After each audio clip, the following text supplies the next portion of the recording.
Donc, je suis utilisateur de ClickSense au sein de mon organisation, que je sois dans le service informatique ou que je sois un power user.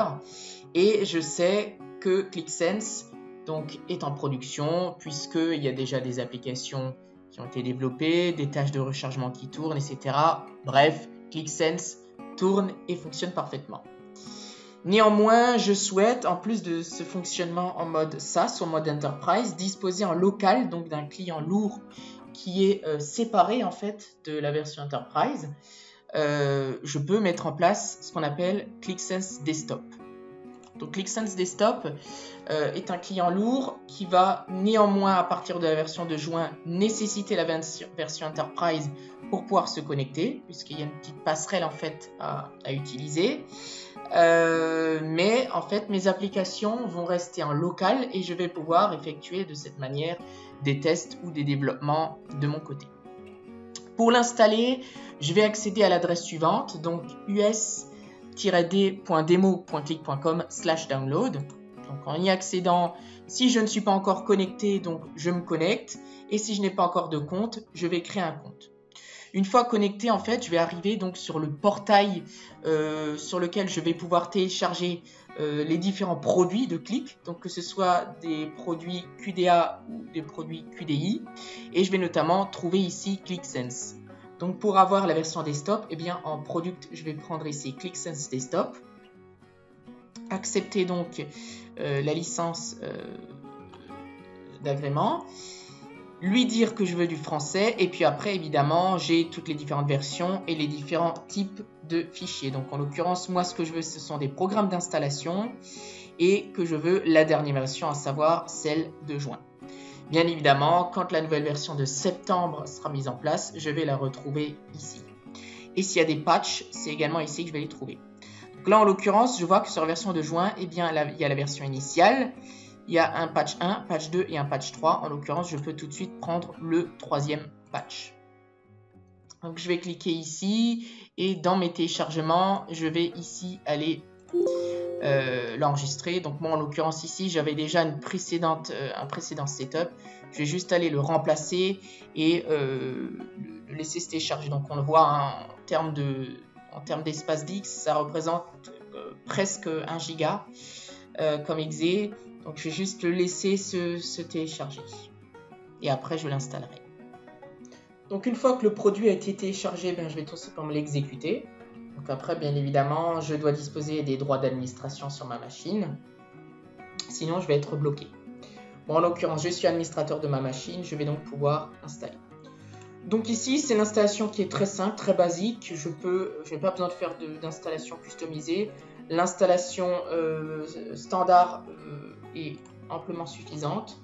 Donc la première étape, c'est d'accepter le contrat de licence. Donc je vous invite à le lire ou à accepter en fait, sans quoi bien évidemment vous ne pouvez pas passer à l'étape d'après. Donc de créer un raccourci sur le bureau, mais ça vous n'êtes pas obligé de le faire. Et puis ça c'est très important, c'est d'installer également les bundles. Donc les bundles, que ce soit des dashboard bundles ou du visualisation bundle, ce sont des objets graphiques supplémentaires et natifs gérés par Click, mais que je ne vais pas retrouver en fait dans la palette graphique, mais qui sont dans les objets personnalisés. Si vous ne les installez pas, vous risquez d'avoir en fait des fonctionnalités en moins, donc ce serait dommage de s'en priver. On va passer à l'étape d'après. Donc il y a une nouvelle en fait, nouvel agrément de licence, donc qui va notamment vous expliquer en fait plus en détail le contenu en fait de ce que vous avez dans cette version, et ensuite je vais lui demander d'installer. Donc cette étape là peut être longue en fait, ça dépend de la puissance de votre machine, des autres applications qui sont ouvertes, et puis aussi et surtout en fait de la version que vous installez, puisque si vous installez les bundles, ça va prendre plus de temps. Si vous installez une version patchée, ça peut être moins long qu'une version initiale, mais tout ça, ça dépend. Donc là, on va juste le laisser tourner. Donc quand il a fini l'installation, voilà ce que dit la petite fenêtre. Donc vous avez juste l'indicatif comme quoi ça a bien été installé. Vous pouvez faire Finish. Ensuite, si je vais sur le bureau, donc je vais retrouver l'icône en question. Donc ici, c'est ClickSense Desktop, tout simplement. Je vais pouvoir exécuter en double-cliquant. il va se charger, s'ouvrir, donc il va vous présenter ici la version que vous avez installée. Et je le vois ici, donc il va demander un lien d'authentification à partir de la version de juin.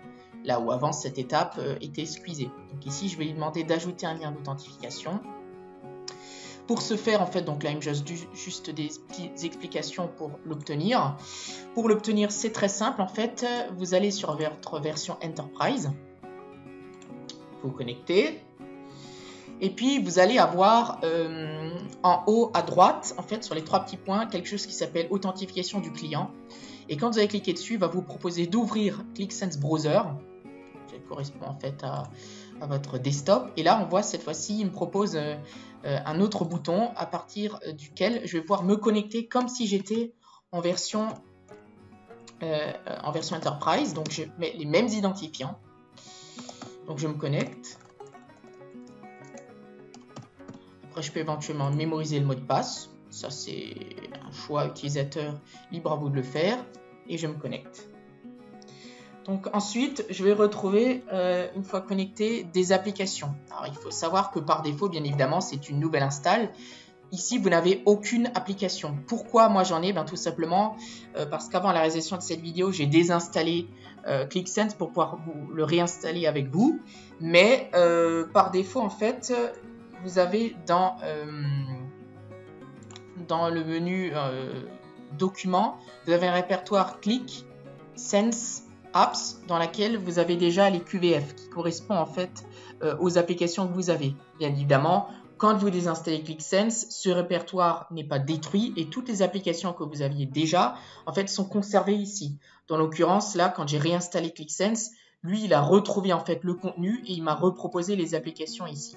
Voilà, et après, c'est exactement comme dans le hub en fait de la version Enterprise, vous avez le bouton de création d'application, vous pouvez ouvrir l'application en question et réaliser donc toutes les modifications que vous voulez, que ce soit en feuille, en gestionnaire de données, en chargement de données, etc. Donc là, vous retrouvez en fait un environnement qui est déjà connu. Voilà, c'est aussi simple que ça.